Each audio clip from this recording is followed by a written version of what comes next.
Miss Bel Mariano, bakit nga ba tila baga naging emosyonal sa video uploads ni ito? But before that, Bel Mariano, subscribe to my YouTube channel kung saan meron sa isang interview po ni Bel, ibinahagi ni Bel Mariano na siya ang nagdisenyo ng mga silid tulugan ng kanilang mga kapatid sa kanilang dream home para sa pamilya. Ayon po sa artikulo, bawat kwarto ng kapatid niya ay kinostomize upang sumasalamin sa personalidad ng bawat isa. Halimbawa, sa isang post sa Facebook, nabanggit na pininturahan ng bahagi ng kwarto ni Ana ng kulay purple at ang bahagi naman kay Emily ay teal, may mga pangalan nila gamit ang magandang script lettering. Ang bahay ay tinayo para sa pamilya ni Bel at matapos ang 2 taon ng construction, sila na ang tuluyang lumipat at nagpahayag ng pasasalamat sa bagong yugto. Isa ito sa itinuturing na magandang blessing na dumating kay Miss Bel because sa haba ng panahon ng kanilang paghihintay, finally ay nakalipat na nga sila sa kanilang bagong bahay. Ang hakbang ni Bel na siyang gumawa ng disenyo para sa kwarto ay nagpapakita ng ilang positibong aspeto. Una, syempre po pinapakita nito kung gaano kahalaga sa kanyang pamilya. Sa pamamagitan ng pagpili ng kulay, estilo at personalidad, detalye sa bawat kwarto, makikita na nais niyang maging komportable at saray-sarili ang puwang para sa bawat kapatid. Pinapakita nito na hindi lang para sa sarili ang bagong bahay, kundi para sa buong pamilya at isang malaking hakbang para sa kolektibong pangarap. So, pagiging creative at responsible niya ay naka-involved din po dito, no? Ang pagiging involved niya sa interior design ng bahay nila ay nagpapatunay na siya ay may malasakit sa kapaligiran ng kanyang pamilya at hindi lamang basta nanghinabang sa paglipat ng bagong bahay. Ito rin ang malinaw na indikasyon na maturity at hindi lang artista nagpapakita sa harap ng kamera kundi may gusto ring gawin sa likod ng eksena para sa pamilya.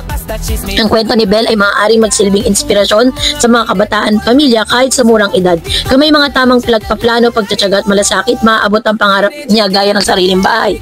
Mahalaga rin ang pagkakaroon ng personal touch sa bahay, hindi lang basta maganda ang itsura kundi may kwento at pagkakakilanlan ang bawat bahagi. So, sa kabuuan ng hakbang ni Bel Mariano na siyang nagdisenyo ng kwarto ng kanyang kapatid sa kanilang bagong tahanay, isang halimbawa ng pagsasama ng pamilya, pagrespeto at pagsapagkatao ng bawat isa sa pag-aambag sa sariling gawa para sa kasiyahan at kaginawa ng lahat. Pinapakita nito na ang tahanan ay hindi lamang lugar na matutulugan kundi puwang na may puso, estilo at malasakit. So, kasabay po ng mga laman ng kanilang interview ngayon ay binahagi ni Bel na talagang isa yan sa mga dream, na talagang isa sa mga tinupad nitong si Miss Bel Mariano para sa kanya pong pamilya. Isa sa mga rason ng kanyang mga sacrifices is gusto niya kasi mabigyan talaga or matupad yung kanyang promise para sa kanyang family, no? Kaya talagang lahat ata ng mga ginagawa niya ngayon, lahat professional or sa kanyang personal na buhay, lagi niya pong inspirasyon yung kanyang family. That's the reason why Miss Bel Mariano parang hindi siya napapagod, no, sa mga ginagawa niya. Pero sa isang video clip kasi, tila baga nag-alala at talagang umaga parang umani po ito ng iba't ibang reaksyon mula sa mga netizen dahil naging emosyonal ang isang Miss Bel Mariano. At ako po ay naghahanap ng mga rason kung bakit po naging ganun yung kanyang reaksyon at naging ganun yung kanyang statement sa isa sa mga meet and greet na videos na parang nasa isang place siya at meron siyang gustong ipaglaban at gustong ipakita sa publiko. Kaya medyo medyo lumuha ang ilan sa mga netizen nung napanood nila ito kasi ultimo si Miss Bel naging emotional siya. So let's watch this video. Seen, you're valued and you will always be enough. That you're not enough. Please know that you are seen, you are valued, and you will always be enough. Naghanap po kasi ako ng ilan sa mga comments dito po sa nasabing video na ito. Parang ito po ay related dun po sa isang anak ng isang weather forecast na binawian ng buhay, no? Dahil feeling niya is hindi siya enough. Feeling niya is talagang nag-iisa siya, that she felt na she's alone at parang feeling din niya lahat ng tao galit sa kanya. I know that you heard the news about Miss Eman Atienza and nakikita ko po kay Miss Bel na parang gusto niyang i-convey sa publiko kasi parehas po kasi sila ng belief ni Kuya Kim eh. So kaya talagang nararamdaman niya din yung nararamdaman ngayon ni Kuya Kim na isa sa mga masasabi natin na icon na din sa industriya, no? At dito po talaga nagbigay siya ng isang heartfelt messages para sa lahat ng kanyang mga viewers na sinasabi niya na you are valued, you are enough, 'di ba? Kasi yun yung parang naramdaman nitong batang ito nung kanya pong binawi yung kanyang buhay. So medyo nakakalungkot nakakamalungkot lang yung mga balitang ito.